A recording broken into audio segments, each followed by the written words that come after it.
Hai, masih bersama saya Mr. Z bicara. Tentu saja bicara tentang kebenaran berdasarkan fakta, data, dan realita. Teman-teman, terkait dengan kasus Nikita Mirzani, makin kesini makin menarik saja untuk dibahas. Bukan membahas masalah Nikitanya, bukan.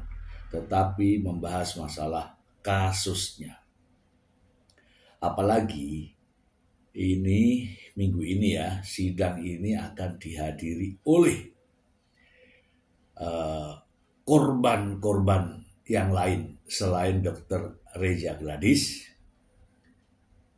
namun tidak melaporkan ke polisi, dan juga dihadiri oleh mereka-mereka yang disebutkan dalam kronologis dakwaan, yaitu adanya Dr. Oki Pratama dan juga Dr. Detektif.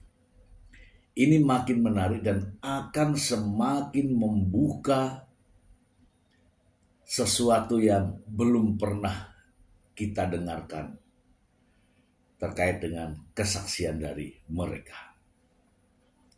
Teman-teman, supaya tidak menjadi fitnah teman-teman, saya ingin membacakan berita berikut ini untuk Anda. Dari JPNN.com, Nikita Mirzani, yang pasti dia memang bohong. Wow. JPNN.com Jakarta, selebritas Nikita Mirzani mengaku kecewa dan emosi setelah bertemu langsung dengan pasangan Reza Gladys dan suaminya. Dia menilai BAP yang menjadi dasar pelaporannya penuh dengan kejanggalan sehingga membuatnya harus mendekam di tahanan. Emosilah, bagaimana enggak? Kalian lihat sendiri, BAP yang seperti ini kok bisa buat saya ditahan, ujar Nikita sesuai menjalani sidang di Pengadilan Negeri Jakarta Selatan. Nikita Mirzani kini berusaha membuktikan bahwa dirinya tidak bersalah seperti yang dituduhkan oleh Reza Gladys kepada dirinya. Gak apa-apa, yang sudah berjalan, sudah masuk kasus saksi nanti. Yang pasti memang dia bohong tukasnya. Diketahui Nikita Mirzani bersama asistennya Mail Saputra dilaporkan oleh Reza Gladys ke Polda Metro Jaya atas dugaan pemerasan dan pencucian uang. Nikita dituding melakukan pengancaman melalui media elektronik dan menerima dana dari korban yang diduga merupakan hasil tindak pidana. Jaksa penuntut umum mendakwa Nikita Mirzani dan Mail Saputra dengan pasal 45 ayat 10 huruf A dan pasal 27B ayat 2 Undang-Undang ITE yang telah diubah dengan Undang-Undang Nomor 1 Tahun 2024. Kemudian pasal 3 Undang-Undang Nomor 8 Tahun 2010 tentang pencegahan dan pemberantasan tindak pidana pencucian uang yang dikaitkan dengan pasal 55 ayat 1 ke 1 KUHP. Oke. Kita bahas ya teman-teman ya, kita bahas. Ini menarik sekali. Kita bahas yuk. Oke teman-teman, kita bahas. Ini kasusnya yang kita bahas ya, bukan orangnya tapi kasusnya. Teman-teman, dari apa yang saya sudah bacakan tadi, Nikita Mirzani jelas menghadapi permasalahan hukum, yaitu dakwaan jaksa terhadap dirinya dengan kasus pemerasan dan tindak pidana pencucian uang. Saya tidak akan lari kemana-mana karena ini kasusnya yang akan kita bahas, yaitu adanya pemerasan. Dan hasil pemerasannya itu diduga dilakukan pencucian uang. Itu garis besarnya. Jadi pelanggaran yang dilakukan oleh Nikita Mirzani, jaksa melakukan ya penerapan pasal, yaitu pasal 45 ayat 10 huruf A. Silahkan teman-teman baca sendiri. Kemudian Yuto pasal 27B ayat 2 Undang-Undang ITE, yaitu Undang-Undang nomor 1 tahun 2024, yaitu perubahannya. Dan pasal 3 Undang-Undang nomor 8 tahun 2010 tentang pencucian uang. Junto pasal 55 ayat 1 ke 1 KUHP yang dilakukan secara bersama-sama, yaitu antara Nikita Miryani dan juga Ismail Saputra. Oke, sampai di sini ya. Sampai di sini. Dari kesaksian kemarin, karena kita sudah masuk pada sidang pembuktian, dari kesaksian kemarin sudah bisa diurai. Ya, kesaksian di sini adalah keterangan atau penjelasan dari satu saksi dengan saksi yang lain, dan saksi-saksi berikutnya memiliki nilai hubungan.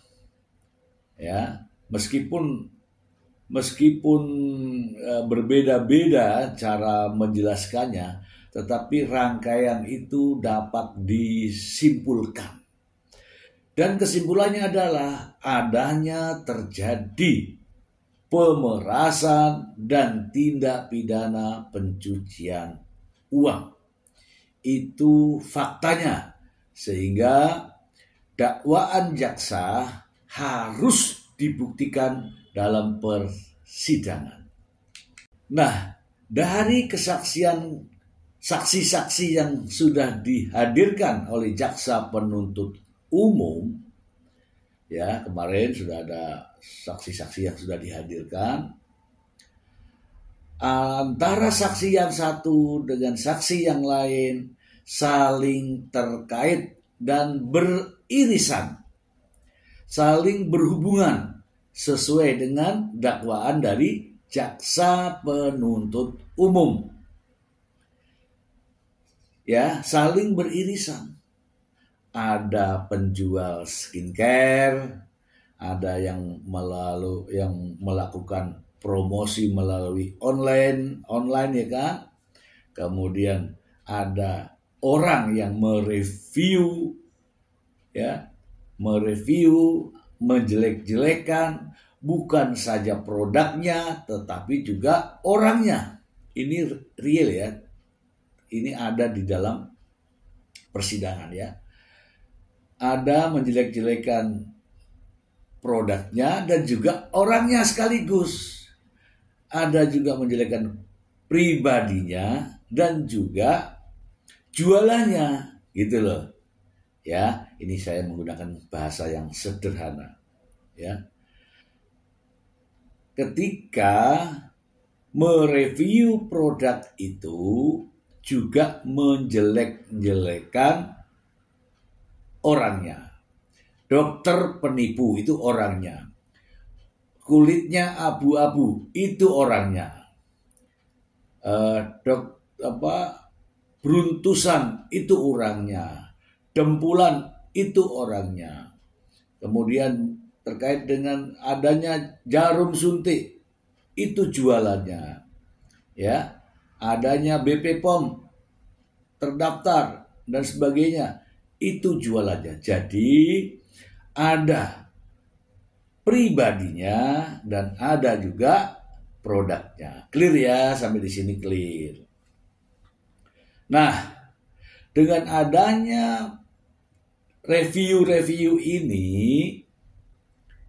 ada niat baik daripada penjual yang menginginkan kiranya produknya direview yang baik-baik. Oke, sampai di situ. Ya kan, pasti berurut kan. Nah, bagaimana caranya Maka si pemilik produk ini atau Dr. Reza Gladys ini bertanya atau menghubungi Dr. Oki Pratama. Oke.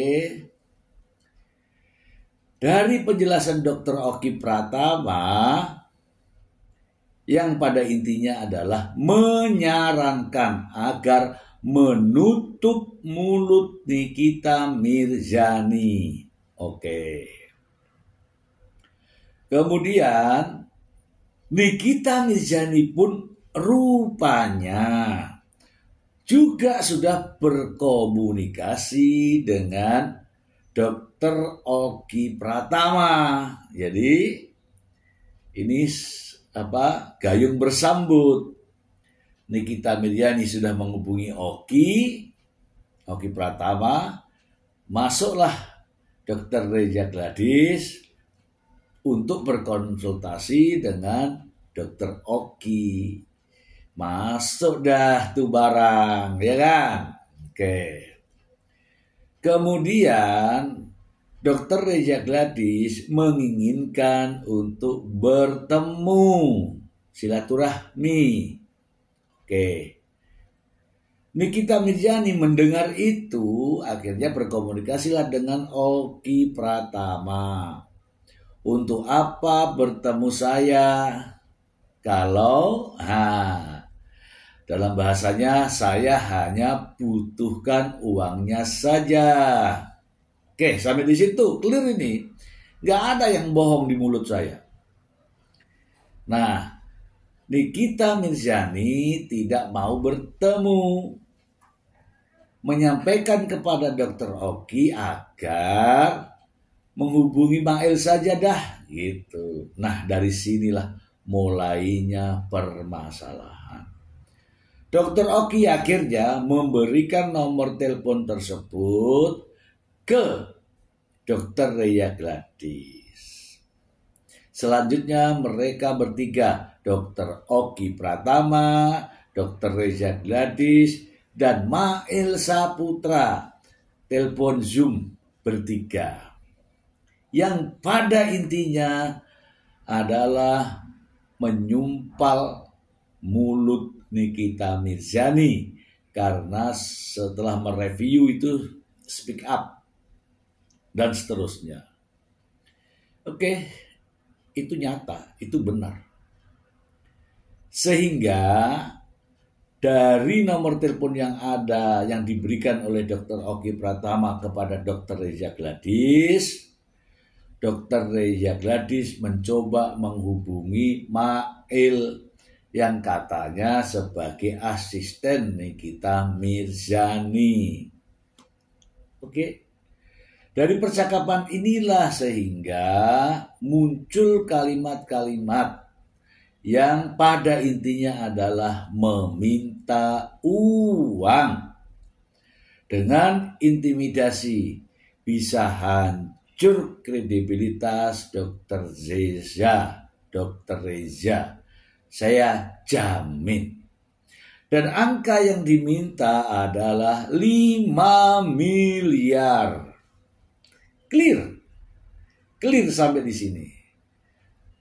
Namun Dr. Reza karena kondisinya pada saat itu hanya mau memberi 4 miliar. Oke, dengan cara mentransfer uang 2 miliar itu ke nomor rekening yang sudah diberikan oleh Mail atas perintah Nikita Mirzani, dan yang 2 miliarnya diserahkan melalui tunai. Benar semua bukan? Pasti benar semua. Nah, minggu ini akan dihadapkan ke majelis hakim oleh jaksa penuntut umum hadirnya Dr. Oki Pratama. Dr. Oki Pratama adalah memiliki peran sentral karena dialah yang dihubungi Nikita Mirzani, dia juga yang menghubungi Dr. Reza. Artinya dialah yang berperan sentral terkait dengan kasus ini. Itu saja sih menurut informasi dan yang bisa saya sampaikan, ini semua adalah kebenaran berdasarkan fakta, data, dan realita. Kita tunggu bagaimana hasil sidang berikutnya. Terima kasih, semoga bermanfaat.